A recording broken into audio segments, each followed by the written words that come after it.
glute destruction time. All right, so these are hip abductors.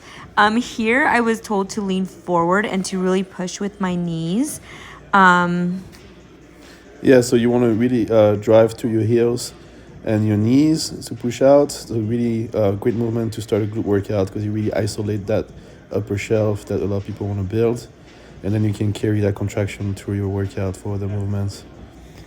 Yeah, and since I was told to work on my top shelf, we decided to start with this. This is what a lot of people would end with.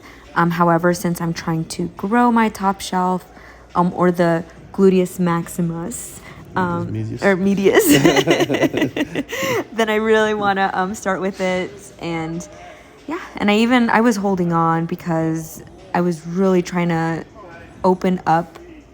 That sounds bad. Okay, I was really trying to open up and really squeeze at the peak right there. Yeah, you're the idea behind that is just to pre-fatigue the area that you're trying to target during your workout the most.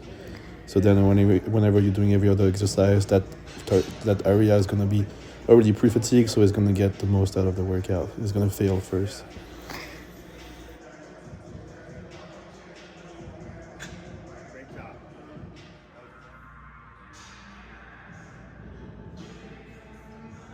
The pendulum squat. These are my favorite. And just to give you guys a little side note, this with free weight is 110 pounds by itself. So I'm not adding on any other weight because it's already really heavy. And on top of that, I have the neufit, which is constantly keeping my muscles contracted. So here, if you want to talk about my positioning. So here, like we started with the abductors, here we have the bands around the knees. So you push those knees out, that engage against that glutes medius.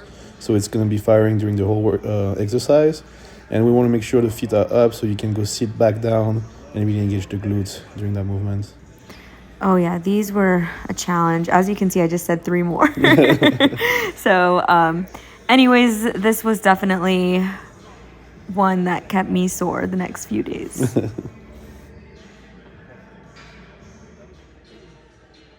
All right, and these are the wide sumos. This was my first time doing this exercise. As you saw, the way I went down, it was to ensure that my knees were out. Obviously, I'm being dramatic with that. And I was told to keep my chest up the whole time. So if you want to...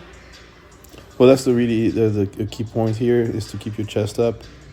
A lot of people tend to lean forward and you're engaging more of your lower back. Here we want to target the hamstring tie-ins and finish up the glutes.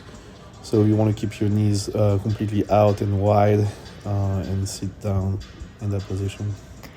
Yeah, so I was told to go straight down on these, to not lean my back or anything. So keep my chest up. You want to look up.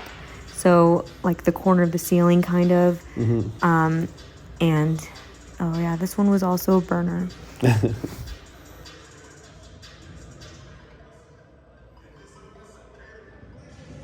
All right, and these are some leg presses. Do you want to explain the feet positioning? Well, if you have your feet down low on the platform, you're going to target more quads. So here we want to target the glutes, maybe a little bit of hamstrings.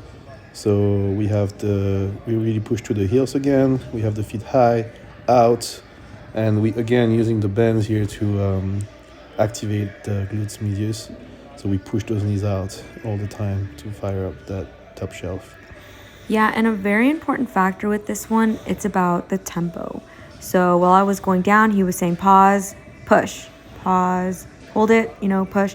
He was really making sure my tempo on that was just right so I can feel it the most when I'm contracting and when I'm like doing the movement. Yeah, we're trying to keep the momentum out of the movement. So we make a pause at the bottom. So we really fire the glutes from the bottom all the way up, and we kill the momentum by marking the pause at the bottom and squeezing at the top. And last but not least, the laying hamstring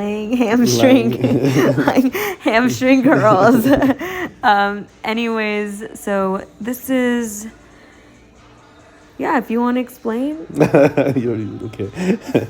So here you want to push your hip and quads really against the pad to isolate your hamstrings. Ideally, you want to keep your ankles like really loose, so you don't tense up on the any other muscle groups.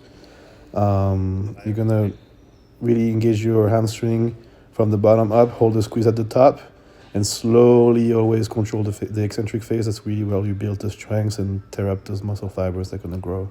Yeah, and as you can see that the pad for that is on my calves. It's not on my ankles, which I used to do before.